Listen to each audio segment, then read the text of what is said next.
ఫిరాయింపు పునాదులు కేసీఆర్వే. ఆయనకు సిగ్గుతో పాటు మతి కూడా తప్పింది. క్షమించాలంటూ ఆయన ముక్కు నిలకరాయాలి. ప్రభుత్వాన్ని కూలుస్తామని రంకలిస్తే వదిలేయాలా? లోక్సభ ఫలితాలతోనూ కేసీఆర్ కనువిప్పు కలగలేదు. విద్యుత్ కమిషన్ వేయాలని అడిగింది జగదీష్ రెడ్డి. విచారణకు ఇప్పుడు కేసీఆర్ పిలవడంతో విమర్శలు. గతంలో పక్క రాష్ట్రంలో పెట్టినట్లుగా రాజకీయ ప్రేరేపిత కేసులు తెలంగాణలో ఇప్పటి వరకు లేవు. పక్క రాష్ట్రం అభివృద్ధి చెందితే ఎమ్మెల్యేల ఫిరాయింపు వ్యవహారంలో కేసీఆర్ తీరు 100 ఎలుకలు తిన్న పిల్లి తీర్థయాత్రలకు పోయినట్లుంది. కేసీఆర్కు సిగ్గుతో పాటు మతి కూడా తప్పింది అని రేవంత్ రెడ్డి మండిపడ్డారు. తన పార్టీకి 61 మంది ఎమ్మెల్యేలు, ఎమ్మెల్సీలు, ఎంపీలను తీసుకున్నారని గుర్తు చేశారు. తాను చేసిన తప్పులకు క్షమించాలంటూ అమరవీరుల స్థూపం దగ్గరకు వచ్చి ముక్కు 3 ఇంచులు అరిగేలా నేలకు రాయాలని కేసీఆర్ను డిమాండ్ చేశారు. మాజీ మంత్రి శ్రీధర్ బాబు, ఎమ్మెల్సీ జీవన్ రెడ్డితో కలిసి గురువారం మీడియాతో మాట్లాడారు. కాంగ్రెస్ ప్రభుత్వం 100 రోజులు కూడా మనుగడ సాధించదని కేసీఆర్, కేటీఆర్, హరీష్ అన్నారు. దానికి బీజేపీ వంతపాడింది. ప్రజలు ఎన్నుకున్నటువంటి ప్రభుత్వం విషయంలో ఇది మాట్లాడారనేటువంటిది ఉంది. ప్రభుత్వం సుస్థిరతకు చేరికలు అవసరము. ఫిరాయింపులకు 8 సీట్లలో డిపాజిట్లు కోల్పోయింది. 14 స్థానాల్లో 3వ స్థానానికి పడిపోయింది. అయినా కేసీఆర్కు కనువిప్పు కలగడం లేదు. కేవలం కాంగ్రెస్ను ఓడించేందుకే బీఆర్ఎస్ నేతలు తమ ఓట్లను బీజేపీకి గంపగుత్తగా వేశారు. లేకపోతే కేటీఆర్ నియోజకవర్గం సిరిసిల్లలో బీజేపీకి ఫస్ట్ ప్లేస్ వస్తుందా? సిద్దిపేటలో బీజేపీ టీఆర్ఎస్కు సమానంగా ఓట్లు వస్తాయా? బీఆర్ఎస్ కంచుకోట మెదక్లో బీజేపీకి మెజార్టీ వస్తుందా అని నిలదీశారు. సరే, ఇలా 2 అంశాలు. ఒకటి ఫిరాయింపులకు సంబంధించినటువంటి అంశము, ప్రభుత్వాన్ని అస్థిరపరిచేటువంటి అంశాల విషయంలో కొంత చరిత్రలోకి వెళ్లాల్సినటువంటి అవసరం మాత్రం మనకున్నది. మొత్తం 1952 నుంచి ఎన్నికల నుంచి ఎవరెవరు పార్టీలు ఫిరాయించారనేటువంటిది పక్కన పెడితే, కొంచెం ముందుకెళ్తే తెలంగాణ ఉద్యమం సమయంలో తెలంగాణ కోసం మాట్లాడుతున్నటువంటి సందర్భంలో ఇదే కాంగ్రెస్ పార్టీకి సంబంధించినటువంటి చనిపోయిన మాజీ ముఖ్యమంత్రి వైఎస్ రాజశేఖర రెడ్డి గారు టీఆర్ఎస్ పార్టీ తరఫున గెలిచినటువంటి ఎమ్మెల్యేలను పార్టీకి రాజీనామా చేయించకుండా కాంగ్రెస్ పార్టీలోకి చేర్చుకున్నది ఎవరు మొదలుపెట్టారు అంటే టీఆర్ఎస్ పార్టీని లేకుండా చేసేటువంటి కుట్ర ఎవరు మొదలుపెట్టారు అనేటువంటి అంశం పైన స్పష్టత రావాలి. అప్పట్లో ఇప్పుడు కాంగ్రెస్ పార్టీలో ఉన్నటువంటి తూర్పు జయప్రకాష్ రెడ్డి గారు, చనిపోయినటువంటి మాజీ ఎమ్మెల్యే మందాడి సత్యనారాయణ రెడ్డి, శారారాణి, ఇంకా సంతోష్ రెడ్డి అనుకుంటా నిజామాబాద్లో ఒక 5-6 ఎమ్మెల్యేలని టీఆర్ఎస్ పార్టీలో నుంచి కాంగ్రెస్ పార్టీలోకి చేర్చుకున్నది ఎవరు? మరి ఆ కక్ష తీసుకోవడానికి కేసీఆర్ ఏదైనా చేస్తాడు కదా. ఆ కక్ష తీర్చుకోవడానికి ఫిరాయింపులు ఎవరు మొదలు పెట్టారు అనేటువంటి అంశం పైన కేసీఆరే తప్పు చేశాడు అనేటువంటి విషయంలో ప్రజలు గుణపాఠం చెప్పారు. ఏది ఆయన చేసినటువంటి తప్పు. నిజానికి ఆ విషయంలో కేసీఆర్ను ఒకందుకు ప్రేరేపించింది ఎవరు? ఇదే రేవంత్ రెడ్డి గారు, ఇప్పుడున్నటువంటి ముఖ్యమంత్రి రేవంత్ రెడ్డి గారు, ఇప్పుడు ఆంధ్రాలో ఉన్నటువంటి ముఖ్యమంత్రి చంద్రబాబు నాయుడు గారు. అప్పుడు 2014లో అక్కడ చంద్రబాబు నాయుడు ముఖ్యమంత్రి, ఇక్కడ తెలుగుదేశం పార్టీ వర్కింగ్ ప్రెసిడెంట్గా ఉన్నటువంటి రేవంత్ రెడ్డి గారు కాదా? ఎవరు ఫిరాయింపులకు ఆ రోజు ఓటుకు నోటు కేసుకు ముందు కాంగ్రెస్ పార్టీకి సంబంధించినటువంటి, టీడీపీ పార్టీకి సంబంధించినటువంటి ఎమ్మెల్యేలను చేర్చుకున్నారా? అంతకుముందు చేర్చుకోలేదు కదా. సో కేసీఆర్ సర్కార్ను అస్థిరపరచడం కోసం ఒక నామినేటెడ్ ఎమ్మెల్యేతో పాటు మిగిలినటువంటి ఎమ్మెల్యేలకి ఒక ఎమ్మెల్సీ కోసం ఇప్పటి ముఖ్యమంత్రి రేవంత్ రెడ్డి గారి సలహాదారు వేం నరేందర్ రెడ్డి గారు ఎమ్మెల్సీగా పోటీ చేస్తుంటే ఎమ్మెల్యే కోటాలో ఆయనను గెలిపించడం కోసం అధికార టీఆర్ఎస్ పార్టీలో ఉన్నటువంటి వాళ్లకు డబ్బులు ఎరగా చూపింది తెలుగుదేశం పార్టీ కాదా? చంద్రబాబు నాయుడు అట్లనే బ్రీఫ్డ్ మీ అనేటువంటి ఆడియో ఇప్పటికీ వస్తుంది కదా, ఎక్కడ కొట్టినా. సో ఎవరు రెచ్చగొట్టారు? ఎవరు అస్థిరపరచడానికి కుట్ర చేశారు?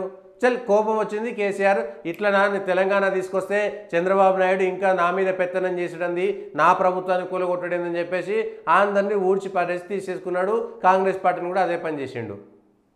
సరే, కాంగ్రెస్ ఎందుకు తీసుకున్నాడు అంటే కాంగ్రెస్ కూడా చేస్తామన్నటువంటి భయంతో. సో కేసీఆర్ను రెచ్చగొట్టి ఆ ఎమ్మెల్యేలను తీసుకోవడానికి ప్రేరేపించింది ఎవరు?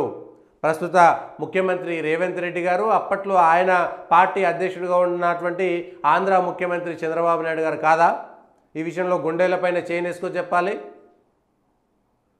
ఓటుకున్న 2016 కంటే ముందు ఎంతమంది తెలుగుదేశం ఎమ్మెల్యేలు, ఎంతమంది కాంగ్రెస్ ఎమ్మెల్యేలను ఓటుకు నోటు కేసు కంటే ముందు ఎంతమందిని టీఆర్ఎస్ పార్టీలో చేర్చుకున్నాడు, ఆ తర్వాత ఎంతమందిని చేర్చుకున్నాడు అనేటువంటి అంశం పైన క్లారిటీ రావాలి. అంటే అప్పట్లో కేవలం 62 మంది ఎమ్మెల్యేలేమో గెలిచిరు, ఓ 10 మందిని ఇటు గుస్తే అప్పటికి బీజేపీకి 5 ఎమ్మెల్యేలు, తెలుగుదేశం పార్టీకి 15, 20 మంది ఎమ్మెల్యేలు ఉన్నారు, కాంగ్రెస్కు 20 మంది ఏమో ఉన్నట్టున్నారు. అప్పుడు 62 వాళ్ళు గెలిచారు కదా, ఎంఐఎం ఒకటి ఉన్నది. సో ఇంతమంది కనుక ఒకటైపోతే, లేదంటే ఈ 60 మందిలో 20 మందిని తీసుకుపోతే ఇబ్బంది అవుతుంది అనేటువంటి అంశము క్లారిటీ వచ్చింది. ఎప్పుడైతే ఎమ్మెల్సీ ఎన్నికల్లో ఓటుకు నోటు అనేటువంటిది రంగంలోకి వచ్చిందో అప్పుడు కదా ఈ ఫిరాయింపులకు మార్గం వేసింది. సో ఫిరాయింపులు ఎవరు ప్రేరేపించారు, ఎవరి ప్రభుత్వాన్ని అస్థిరపరచడానికి కుట్ర చేసిరు గతంలో అనేటువంటి విషయం పైన కొంత చరిత్ర అవసరము. చరిత్ర లేకుండా వర్తమానం భవిష్యత్తు ఉండదు. చరిత్రలో జరిగినటువంటి తప్పులకు, ఒప్పులకు, గుణపాఠాలకు, మంచికి చెడుకి మనమే మోయాల్సి ఉంటుంది. సో చరిత్రను అట్లా వదిలేయడానికి కుదరదు. ఆ చరిత్ర ద్వారానే ప్రస్తుత వర్తమానం ఉంటుంది, భవిష్యత్తుకు కూడా బాటలు వేస్తారనేటువంటి అంశం పైన. సో ఫిరాయింపుల విషయంలో కేసీఆర్ తప్పు చేసి ఉండవచ్చు, కానీ ఆ తప్పుకు ప్రేరేపించినటువంటి వాళ్ళు ఎవరు అనేటువంటి అంశం పైన క్లారిటీ రావాలి, ప్రజలు కూడా ఆలోచించాలి. సో ఇప్పటికీ ఫిరాయింపులకు పునాదులు వేసింది కేసీఆర్ కాదు అనేటువంటి విషయము. అంతకుముందు టీఆర్ఎస్ నుంచి గెలిచినటువంటి ఎమ్మెల్యేలని అప్పటి కాంగ్రెస్ ముఖ్యమంత్రి రాజశేఖర్ రెడ్డి టీఆర్ఎస్ వాళ్ళను కాంగ్రెస్లో చేర్చుకోవడం అనేటువంటిది సరైనదా, మీరు ఒప్పుకుంటారా, అది మంచి నిర్ణయమా? ఎట్లా ఒప్పుకుంటారు? ఒకవేళ వాళ్ళు వచ్చినా కూడా, వాళ్ళు చేరుతా అంటే కూడా మీరు మీ పదవికి రాజీనామా చేసి ఆ తర్వాత కాంగ్రెస్ పార్టీలో చేరండి, మళ్ళీ కాంగ్రెస్ పార్టీ తరఫున గెలవండి అనేటువంటి మాట చెప్పాలి కదా. మరి అదే రాజశేఖర రెడ్డి గారు, ఇదే దానం నాగేందరు తెలుగుదేశం పార్టీలోకి వెళ్ళి ఆసిఫ్ నగర్ నుంచి గెలిస్తే ఆయనకు ఎంపీ టికెట్ ఇస్తే వద్దని ఎమ్మెల్యే టికెట్ కోసం తెలుగుదేశం పార్టీలో చేరి రాత్రికి అక్కడ ఆసిఫ్ నగర్లో టీడీపీ ఎమ్మెల్యేగా గెలిచి మళ్ళీ రాజశేఖర రెడ్డి ముఖ్యమంత్రి అయితే వెనక్కి వచ్చి తెలుగుదేశం పార్టీ ఎమ్మెల్యేగా గెలిస్తే రాజీనామా చేయించి మళ్ళీ పోటీ చేస్తే ఓడిపోయిన తర్వాత ఆసిఫ్ నగర్ అప్పుడు కదా మజ్లిస్ చేతిలోకి పోయింది. అప్పటిదాకా ఆసిఫ్ నగర్లో కాంగ్రెస్ పార్టీ గెలిచింది కదా. మరి అప్పుడెందుకు దానం నాగేందర్ చేత రాజీనామా చేయించారు? ఆ తర్వాత టీఆర్ఎస్ ఎమ్మెల్యేలను చేర్చుకోవడంలో ఎందుకు ఉత్సాహం చూపెట్టారు? సో రాజశేఖర రెడ్డి చేసింది కాంగ్రెస్ పార్టీ, వ్యక్తుల కోసం అంటలేను.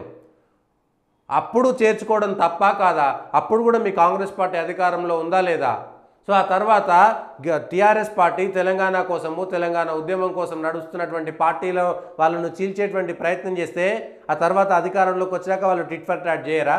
సో కాంగ్రెస్ పార్టీకి అడిగేటువంటి నైతికత ఉన్నదా? ముఖ్యంగా ఇప్పుడున్నటువంటి ముఖ్యమంత్రి రేవంత్ రెడ్డి గారికి, చంద్రబాబు నాయుడు గారికి మాట్లాడేటువంటి అర్హత ఉంటుంది ఈ విషయంలో.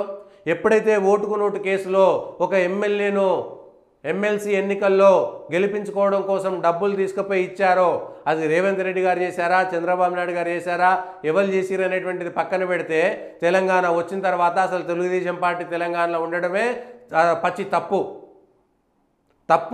200% చంద్రబాబు నాయుడుది. అది ఆక్రమణ బుద్ధి.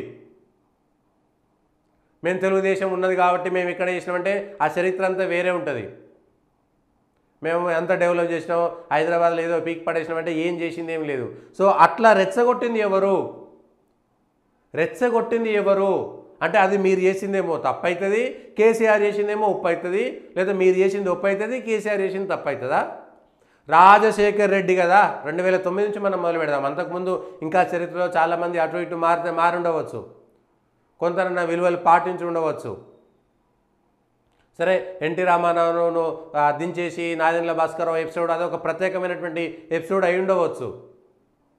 కానీ 2009లో గెలిచినటువంటి ఎమ్మెల్యేలని టీఆర్ఎస్ నుంచి 5 మందినో 6 మందినో తీసుకున్నటువంటి చరిత్ర కాంగ్రెస్ పార్టీది కాదా? ఎమ్మెల్యే పదవికి రాజీనామా చేయించకుండా. సో కాంగ్రెస్ పార్టీయే దీనికి మూలమైనటువంటిది తెలుసుకోవాలి. కాంగ్రెస్ పార్టీ మోసం చేసింది ఆ రోజు. కాంగ్రెస్ పార్టీ మోసానికి ఖచ్చితంగా బదిలా తీర్చుకోవడంలో కేసీఆర్ చేశాడు. ఎందుకంటే తెలంగాణ అనేటువంటి భావోద్వేగమైనటువంటి సమస్య ఒకటి ఉన్నది కాబట్టి నువ్వు తెలంగాణ ఉద్యమాన్ని చంపడానికే ప్రయత్నం చేశాడు కదా ఆ రోజు కాంగ్రెస్ పార్టీ టీఆర్ఎస్ ఎమ్మెల్యేలను తీసుకోవడంలో. అందరికీ కేసీఆర్ అంటే ఇష్టం లేకపోయి ఉండవు ఆ రోజు టీఆర్ఎస్ అంటే అందరికీ ఇష్టం లేకపోయి ఉండవచ్చు. కానీ తెలంగాణ అనేటువంటి ఒక అంశం కోసం టీఆర్ఎస్ ఉండాలి అనేటువంటి భావనతోటి ఇష్టం ఉన్నా లేకపోయినా కేసీఆర్ను టీఆర్ఎస్ను సమర్థించాల్సి వచ్చింది ఆ రోజు. సో టీఆర్ఎస్ ఎమ్మెల్యేలను తీసుకోవడం అంటే తెలంగాణలో ఎమ్మెల్యేలు గెలిచింది వాళ్ళంతా తెలంగాణ కోసం కాదు, అధికారం కోసం అనేటువంటిది చెప్పడం కోసం ప్రయత్నం చేయలేదా? సో ఫిరాయింపులకు ఎవరు మూలము, ఎవరు ఆద్యం పోసింది, ఎవరు దానికి ఆద్యము? అట్లా చేసినా మీ కాంగ్రెస్ పార్టీ లేదు, ఇట్లా చేసినా మీరు పనిచేసినటువంటి తెలుగుదేశము చంద్రబాబు నాయుడు గారు కలిసి అధికారంలో ఉన్నటువంటి ఎమ్మెల్యేలకు డబ్బులు ఎరగా చూపి ప్రతిపక్షంలో ఉన్నటువంటి మీరు ఎమ్మెల్సీగా గెలవాలనేటువంటి ప్రయత్నం తాపత్రయం చేయలేదు ఆ రోజు? అది చంద్రబాబు నాయుడు గారు చేసినటువంటి కుట్రలో భాగం కాదా? ఆయన ఫోన్లో మాట్లాడి బ్రీఫ్డ్ మీ అనేటువంటి మాటలు అది తప్ప ఒప్ప ఫోన్ ట్యాపింగ్ అనేటువంటిది కేసీఆర్ చేసినటువంటి తప్పే అనుకోని ఉండొచ్చు, అది వేరే అంశం సాంకేతికంగా. కానీ ఆ రోజు దొరికిపోలేదా? ఆ రోజు చంద్రబాబు నాయుడు తప్పు చేయలేదా? మళ్ళీ చంద్రబాబు నాయుడు అట్లాంటోడు కాదు, చంద్రబాబు నాయుడు మంచి అని చంద్రబాబు నాయుడుకు కితాబిస్తున్నారు ఇక్కడ కూర్చొని. విషయం ఏంటంటే చంద్రబాబు నాయుడుకు కితాబిస్తున్నారు.